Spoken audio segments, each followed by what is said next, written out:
Warah dengan Pokpan, dalam hal ini diwakili oleh JM-nya Bapak Khairul sama Pak Edi sama Pak Ardi.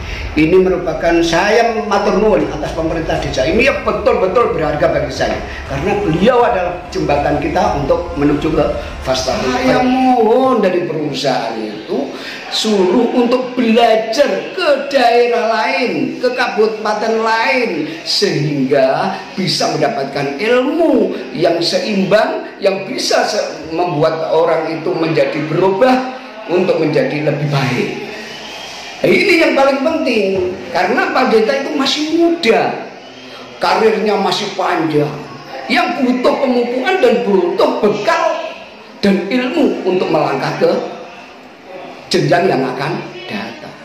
IPAL milik Sur3 sebelah utara sama halnya dengan yang tadi. Ini juga dibuat tahun 2021 sampai sekarang 2024 nggak berfungsi sama sekali. Ini malah akal-akalan, lebih daripada akal-akalan. Terkait dengan aduan ex karyawan soal IPAL yang tidak berfungsi dan kemarin setelah disidak sama DLH sendiri, gimana, apa yang akan dilakukan oleh perusahaan? Baik, terima kasih ya. Jadi hari Senin kemarin itu kan hari Senin minggu yang lalu itu kan ada kunjungan dari Dinas Lingkungan Hidup dan hari Selasa ya itu dari Dinas Lingkungan Hidup ada beberapa temuan. Jadi sebetulnya IPAL untuk limbah domestik itu sudah sesuai dan pada saat itu langsung dites juga dan hasil dari tes tersebut masih dalam baku mutu. Nah, ada beberapa temuan terkait air cucian kandang dan lain sebagainya. Jadi kita akan tetap mengikuti arahan dari Dinas Lingkungan Hidup. Jadi langkah yang kita ambil adalah pertama perbaikan, itu sudah pasti.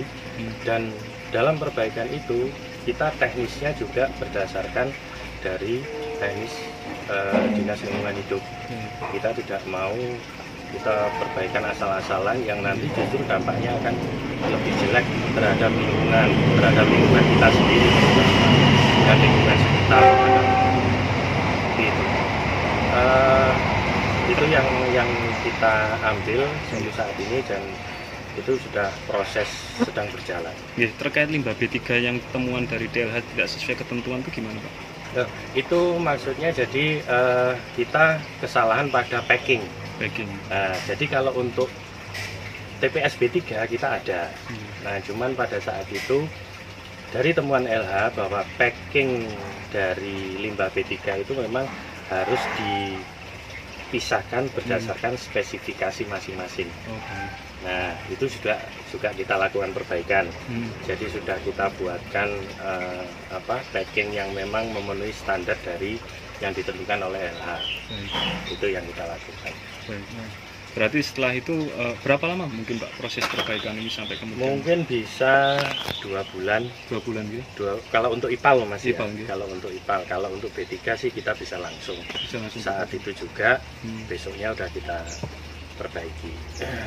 Yang kedua Pak, terkait dengan kalau kemudian ada karyawan yang kecelakaan kerja di perusahaan, kira-kira penanganannya apa ya Pak?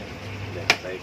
Kalau untuk kecelakaan kerja, kita tentunya ada SOP bahwa semua karyawan, ini kita bicara semua karyawan ya, karena di lingkungan itu ada karyawan PT kita, Satwa Utama atau PT Carun, ada karyawannya vendor. Nah, semua karyawan ini telah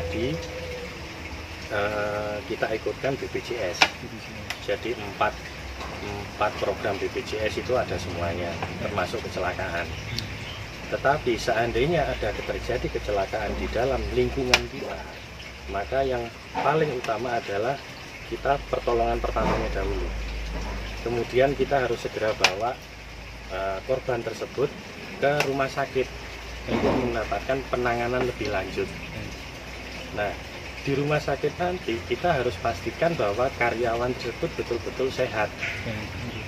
Setelah memang dinyatakan dengan dokter sudah sehat bisa pulang, baru kita akan bawa pulang. Tapi kalau selama dokter belum mengizinkan pulang sementara pasiennya sendiri sudah minta pulang, kita tetap nggak akan izinkan. Kita tetap ngikutin dari rumah sakit, dari dokter yang bertanggung jawab di situ yang memang menyatakan sudah bisa pulang.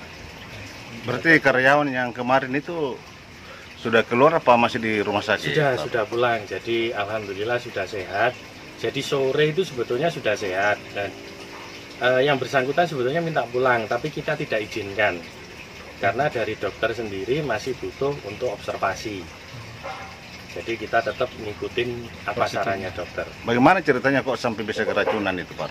Jadi itu kan begini kalau kronologisnya pada saat dia melakukan penyemprotan, jadi tepung tapioka itu dicampur dengan insektisida untuk membunuh hewan-hewan kecil yang ada di dalam kandang. Jadi untuk steril. Nah, pada saat dia melakukan penyemprotan, kemudian mesin ini rusak, mesin gendongnya. Nah, kemudian mereka berhenti, mesin diperbaiki oleh salah satu staf di sana. Nah, petugas semprot ini dia kan awalnya pakai masker babi itu, masker yang besar, cerobong 3 itu. Karena mesin diperbaiki, dia keluar, dia lepas masker. Sementara di pakaiannya masih ada menempel tepung tapioka tadi, debu-debu. Dia kibasin, kehiruplah itu. Jadi seharusnya kalau secara SOP memang dia bisa ngelepas masker setelah dipastikan bahwa pakaiannya ini bersih, tapi dia ada melanggar SOP. Cuman ya itu tadi, alhamdulillahnya itu ketahuan. Jadi sampai kemudian dibawa ke rumah sakit dan sampai sekarang sehat ya. Alhamdulillah. Itu sih kejadiannya. Berarti bukan dusting, Pak ya? Bukan proses pembersihan sebenarnya? Bukan, jadi bukan pembersihan, jadi istilahnya sterilisasi di tempat. situ untuk sterilisasi. Jadi untuk membunuh kalau teman-teman sih bilangnya Frankie. Hewan kecil-kecil hitam kayak kayak kumbang. Kecil-kecil hitam dan itu mengganggu sekali gitu ya. Itu kalau di tempat kita dibilangnya Frankie itu sih. Siap. Kemudian ini Pak Rul, terkait dengan pernyataan yang disampaikan oleh mantan security yang ada di CP5 Kupodoko yang mengatakan kalau terkait hilangnya pakan ternak yang ada di CP5 itu dan keluarnya dikeluarkannya ini bagus, itu di kambing hitamkan, Pak. Bagaimana ceritanya itu, Pak? Kok sampai di kambing hitamkan seperti itu? Ya, mungkin saya bisa jawab ya di sini. Jadi kalau kejadian sampai kita kehilangan pakan atau segala macam itu sebetulnya kan hal itu tidak ada. Kenapa saya bilang tidak ada? Karena celah untuk itu amat sangat kecil sekali. Jadi semua pakan, jadi pada saat kita order pakan itu terekod. Pada saat pakan datang itu juga terekod.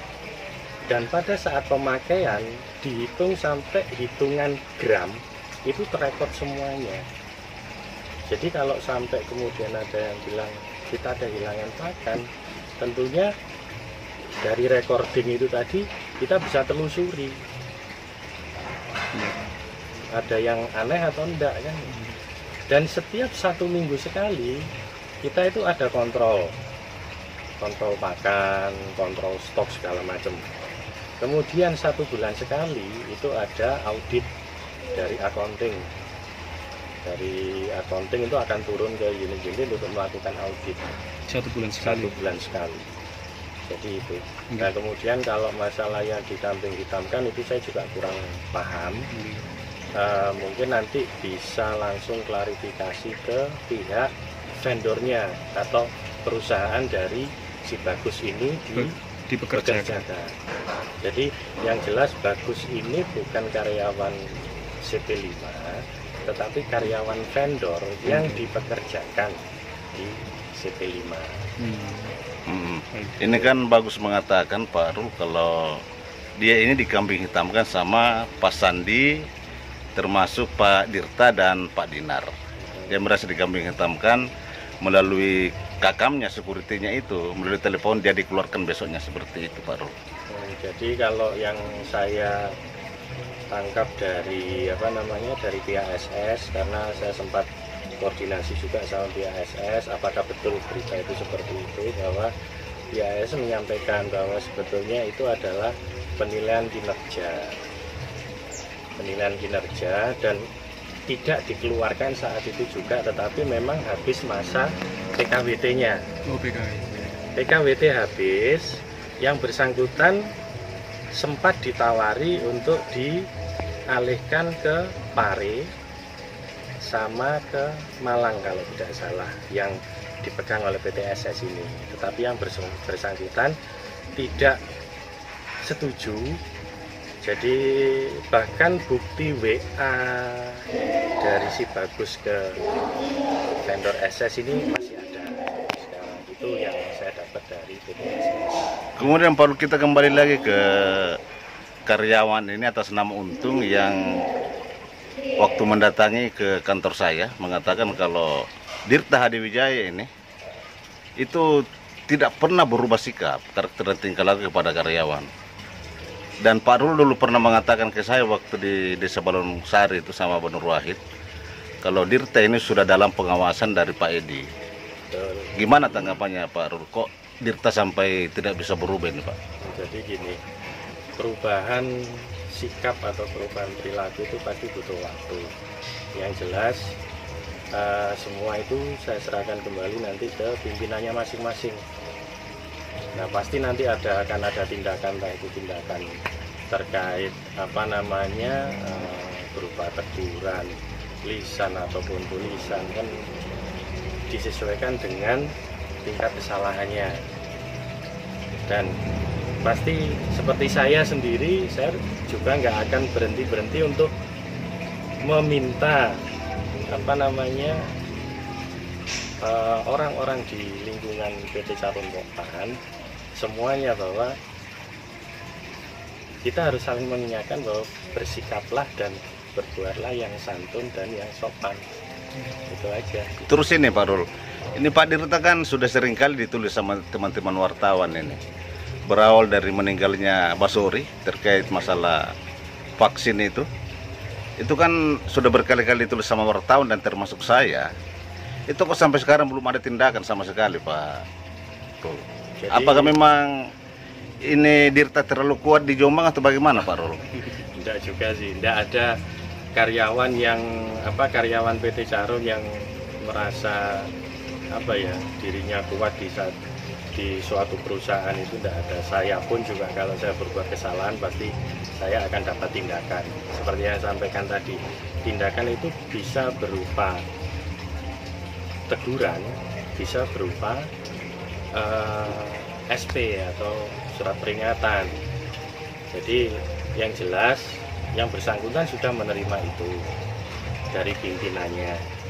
Dan nanti kalau memang itu dalam bentuk menerimanya itu dalam bentuk apa Pak Rul, kalau boleh tahu? SP, surat peringatan. Yang sudah berapa kali diberikan surat peringatan? Baru sekali. Baru sekali. Itu kejadiannya tahun berapa Pak Rul? Apa itu, Februari atau Maret 2023 kemarin? Februari 2023. Ini kan ada dugaan kalau Dirta ini dijadikan sebagai anak emas dari Pak Edi Setio Utomo. Ini ada dugaan dari karyawan. Kalau ini walaupun bagaimana Dirta itu tetap akan dipertahankan Pak Rul. Dan Pak Edi sendiri berkali-kali saya telepon WA namun tidak pernah digubris. Itu gimana Pak Rul? Kok sampai apa betul tidak? Kalau saya lihat selama ini sih tidak ada sih seperti itu, karena saya lihat perlakuan Pak Edi terhadap manajer, terhadap GM-nya yang lain-lain juga sama. Kalau melakukan kesalahan juga pasti ada tindakan. Nah nanti untuk lebih lanjutnya mungkin ini kan juga menjadi evaluasi lagi kan. Jadi terhadap kejadian-kejadian ini nanti pasti akan menjadi evaluasi dari pimpinan juga, terutama pimpinan pusat. Jadi nanti harus langkah apa yang harus diambil. Itu sih yang bisa Berarti dari tahun 2023 bulan Februari itu Dirte ini sudah diberikan surat peringatan pertama kali, Pak ya. Iya. Ini sudah berulang lagi, ini berulang lagi. Ini kira-kira ada lagi SP apa enggak? Kalau memang kita temukan bukti itu, jadi kalau ada mungkin dia berulah dan memang ada buktinya, itu nanti akan bisa menjadi. Tapi ini kan bukti, Pak Rul. Bukti termasuk saya ini pegang bukti kalau terkait IPAL itu memang tidak berfungsi. Ini kan Dirte yang pegang di situ. Seharusnya kan Dirte yang bertanggung jawab semua itu, Pak Rul. Nah, makanya itu seperti saya sampaikan tadi, itu nanti pasti akan menjadi evaluasi oleh pimpinan pusat, nanti apa tindakan yang akan diambil. Terus tanggapan terakhir, Pak Rul, terkait viralnya berita kalau Kejaksaan Negeri Jombang turun ikut serta memantau terkait IPAL yang ada di Balongsari, Pak. Ya, kita mengapresiasi dan kita berterima kasih bahwa dari pihak kejaksaan perhatian juga terhadap kita.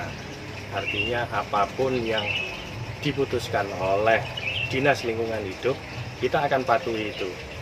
Karena perusahaan kita adalah perusahaan internasional, artinya kita tidak akan berani bermain-main terkait hukum, terkait aturan, apalagi perda. Itu yang bisa saya sampaikan. Oke, terima kasih. Oke, mungkin Mas Ari ingin ditambahkan? Cukup? Cukup. Oke. Dengan Pak siapa? Pak Khairul. Pak Khairul Effendi, Khairul saya Effendi sebagai PGA area Jombang, PGA Personalia General File. Oke, Oke, Pak Rul, terima kasih. Sama-sama, terima kasih.